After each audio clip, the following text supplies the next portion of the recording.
What's up, Wisconsin DECA, and welcome to another Competitive Excellence Series video. Today we'll be discussing the Hospitality and Tourism Cluster. My name is Brooke Mercier. I'm from Shoreland Lutheran High School, and this is my 4th year in DECA. I'm absolutely ecstatic to be here to share with you my tips and tricks on how to ace your next hospitality and tourism roleplay and earn the coveted DECA glass. First things first, let's break down a roleplay step by step so that you're familiar with what you'll be seeing on competition day. The first thing you'll want to make note of is your performance indicators. These are the specific skills and topics that you'll need to communicate during your roleplay. This is verbatim of what the judge sees on their scoring sheet, so make sure you highlight the exact vocabulary used. Also, you'll see a section listed as the 21st century skills. It's super important to highlight these as well, and I'll break those down later. The next part of your roleplay is your event situation. This is typically broken up into background information, things to consider, the end goal of your roleplay, and basic instructions. Now, let's take a look at an example roleplay in the Hospitality and Tourism Career Cluster. The first thing to make note of here is your role as a competitor and the judge's relationship to you. This is going to vary from each roleplay, so make sure you're being mindful of this step. In this case, the competitor will act as the general manager and the judge will be the owner. This next paragraph breaks down some background information. Some things to take note of here are the company's name or business. In this scenario, we're working for long-stay hotels. We also see the target markets in this paragraph, which, for this scenario, are business travelers. Another thing to note is that there are no food options on site besides the vending machines located on each floor. Alright, now let's break down this paragraph. The company we're looking to partner with is To Go, a food delivery app. The details of this partnership include that Longstay would already have their address listed in the app, that common restaurants would appear first, and that marketing for this partnership would appear across the hotel. The next part of this scenario asks us to identify how partnering with To Go could affect customer relations and hotel security considerations at Longstay. For this section, you'll want to think about some pros, some cons, and some ways that you can work to solve these issues. Alright, that was a lot to take in.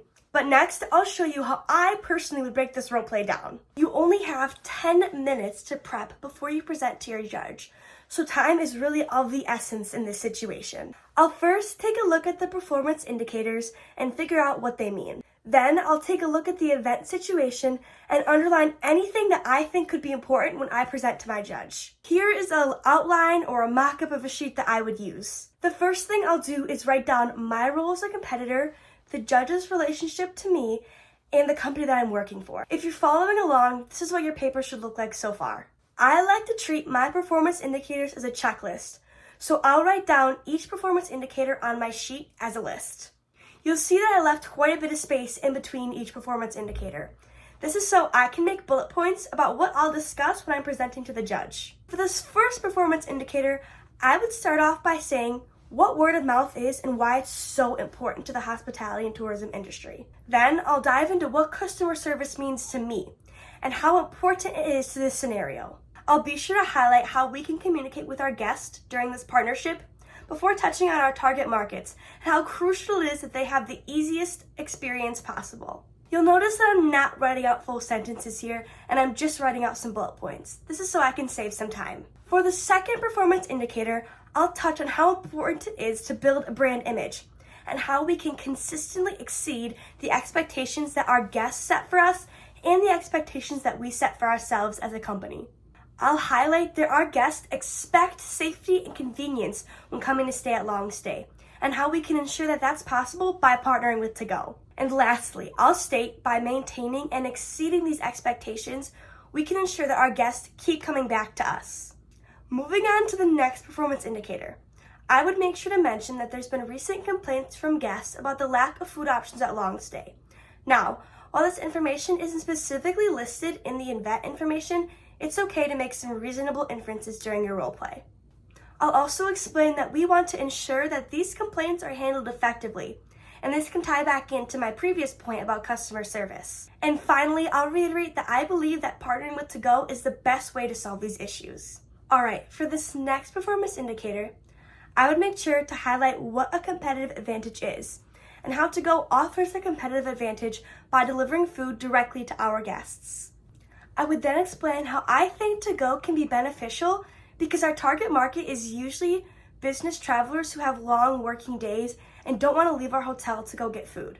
I would also touch on that I believe that partnering with food delivery apps is an innovative concept in the hospitality and tourism industry, and how it could give an advantage to LongStay amongst its competitors. For this last performance indicator, I think it's a perfect time to implement a visual. Your judge will see the same roleplay multiple times throughout a day, so a visual is a great way to make yourself stand out and explain your performance indicators in a tangible and hands-on way. Here is an example for a visual that I have created for this specific roleplay. This is a To-Go identification card, which all To-Go employees would have to show before coming onto our property. This would help any safety concerns that may arise from partnering with an outside business. Alright, now that we went over all the factors that go into your prep time, I'll be sharing some tips on how to actually present this roleplay to your judge. My first tip is to have a super strong opening and closing. You're definitely going to want to start off by shaking your judge's hand and introducing yourself. Here's an example. Hi, my name is Brooke Mercier. How's your day been going so far? That's great to hear. I just want to start off by thanking you so much for taking the time out of your day to meet with me. I know just how busy life can get. I'm going to start off by giving a brief overview on some ideas I have for our partnership with To-Go, but I'll send you a more in-depth report later. And as for your closing statement, I highly recommend that you give some sort of follow-up to your judge. Here's an example of what that could look like. Thanks again so much for taking the time to meet with me. I'm going to go ahead and send a more further detailed report about what we talked about today, along with any other questions that I might have. Please feel free to reach out via email if anything at all comes up during this process. I really look forward to working on this project with you, and have a great rest of your day. Alright, the second tip I have for you guys is to maintain eye contact. You want to present yourself in the most professional manner, so keeping eye contact is essential. For the next tip, we all make mistakes, and that's okay, but it's important to correct them as soon as possible. Let's say I forgot to mention how to handle customer complaints until the end of my roleplay. For the scenario that we just worked on, I would tie that point about customer complaints back into my visual that I presented at the end. I would highlight that it's crucial that we make our customers feel safe and how we can handle those complaints in a respectful and customer-oriented way. And for my last tip, have confidence. At some point, you're gonna get a performance indicator that you don't know a lot about, and that's okay. It is in your best interest to walk into your presentation with your judge and be in the mindset that everything you're saying is the best possible method to solving these problems, even if you're not 100% sure it really is. Thank you so much for watching, and I hope to see everyone up on that ICDC stage with their new deck of glass.